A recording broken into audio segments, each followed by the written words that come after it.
కర్ణుడి విషయంలో భయపడినట్టే అత్తయ్య కూడా నీకు నిజం తెలిస్తే ఏం జరుగుతుందో అని భయపడుండొచ్చు కదా. ఏ ఇంట్లో అయినా తల్లి ఆశపడేది ఒక్కటే బావా, తనని భర్త అర్థం చేసుకోకపోయినా పిల్లలు అర్థం చేసుకుంటారు అని. కానీ ఆ పిల్లలే తనని అపార్థం చేసుకుంటే ఇంకా ఆవిడ పరిస్థితి ఏంటో ఆలోచించు. తన మనసు ఎంత గాయపడిందో ఆలోచించు. ఇంట్లో అందరికీ ధైర్యం చెప్పాల్సిన నువ్వే ఇలా ఆవేశపడి బాధపడితే ఇంకత్తయ్య పరిస్థితి ఎలా ఉంటుంది బావా? నువ్వు చెప్పింది కరెక్టే పద్దు. ఆవేశంలో బాధపెట్టానని ఆలోచిస్తే అర్థమవుతుంది. వెంటనే అమ్మని కలవాలి, క్షమాపణ చెప్పాలి. ఆలస్యం ఎందుకు బావా, ఇప్పుడు వెళ్ళు. జాగ్రత్త. ఏంది నాయనా, ఏంది కోడలు? నేను ఒప్పుకుంటేనే కదా అది నా కోడలు. నా కంఠంలో ప్రాణం ఉండగా ఆ శారద కూతురు నా కోడలిగా ఈ ఇంట్లో అడుగు పెట్టదు.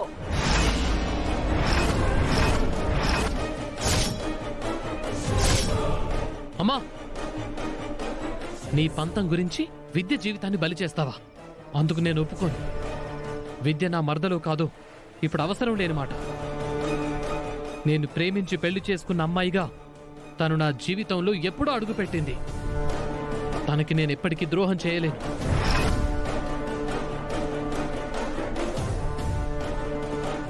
అక్క, వద్దక్క. ఇప్పుడు ఏదో జరిగిపోయిందని ఇప్పుడిలా అమ్మాయి గొంతు కోయాలనుకోవటం మంచిది కాదు. విద్యని మన అన్న కూతురుగానే చూడాలి, కాని ఇలా తప్పుగా కాదక్క.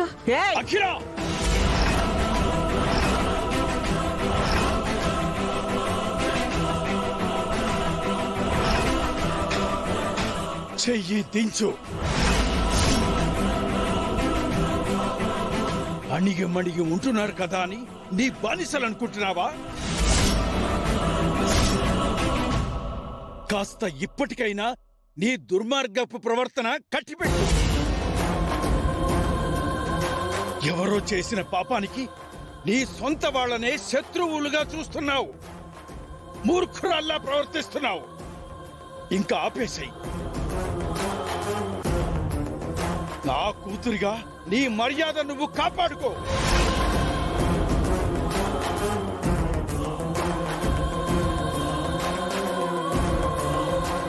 ఏంది నాయనా, బెదిరిస్తా ఉండావా?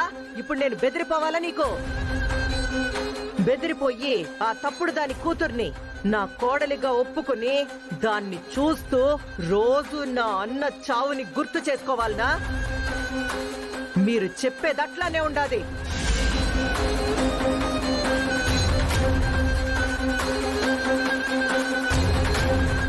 నువ్వు ఏదైనా అనుకో అఖిల, నీ మాటలతో నీ చేతలతో నాకు అవసరం లేదు. నా మనవరాలు విద్యే వినయ్కి భార్య.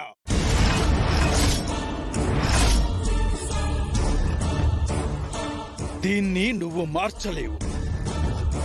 రేపే వినయ్కి విద్యకి పెళ్లి రిజిస్టర్ ఆఫీస్లో లీగల్ గా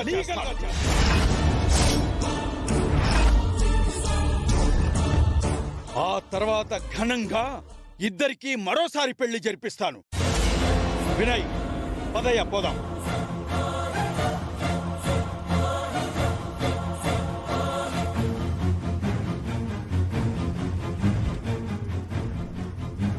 బావగారు, పరిస్థితి మరీ పాకానికొచ్చినది. మా నాయన్ని చూడబోతే ఈ పెండ్లి రిజిస్ట్రేషన్ తో పాటు ఆస్తి మొత్తాన్ని కూడా వెంకిగాడి పేరు మీద రిజిస్టర్ చేయించేలా ఉన్నాడుగా.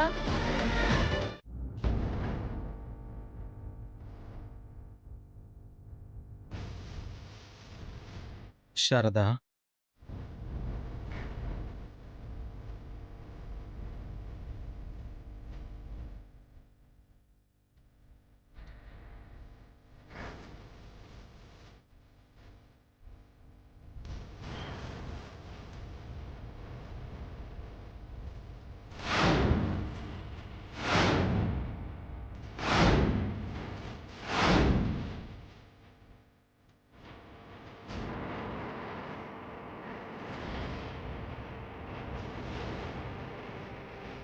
మీ ఆరోగ్యం గురించి నీకు దిగులుగా లేకపోయినా నీ బిడ్డలకు దిగులుగా ఉంటుందిగా శారద.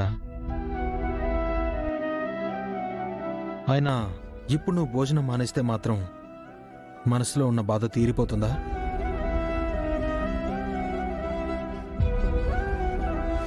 నీ ఆరోగ్యాన్ని దృష్టిలో పెట్టుకునే కదా నీ మనసు నొప్పించకూడదని ఎంత బాధనైనా వాళ్ళు భరించడానికి సిద్ధపడుతున్నారు. అర్థం చేసుకోవాలిగా. నువ్వు బాధపడితే నీ బిడ్డలు చూడలేరు శారదా. నువ్వు పడిన అవమానానికి సమాధానం చెప్పడానికి బిడ్డకి శక్తి కావాలి.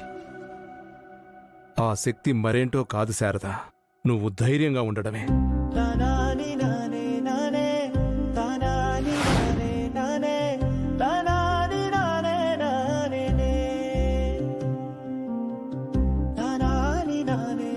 వెంకీ, నువ్విలా మాట్లాడుతూ ఉంటే మీ నాన్నే నాతో చెప్తున్నట్టుందయ్యా. మనసులో ఉన్న భారం, భయం అంతా నీ మాటలతో తీరిపోయిందయ్యా. మీ నాన్నను మరోమారు కళ్ళ ముందు చూస్తున్నట్టే ఉంది.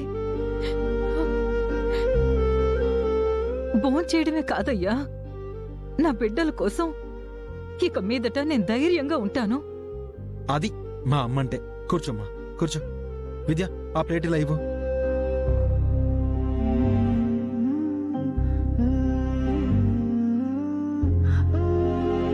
ఇది మా నాన్న ముద్ద.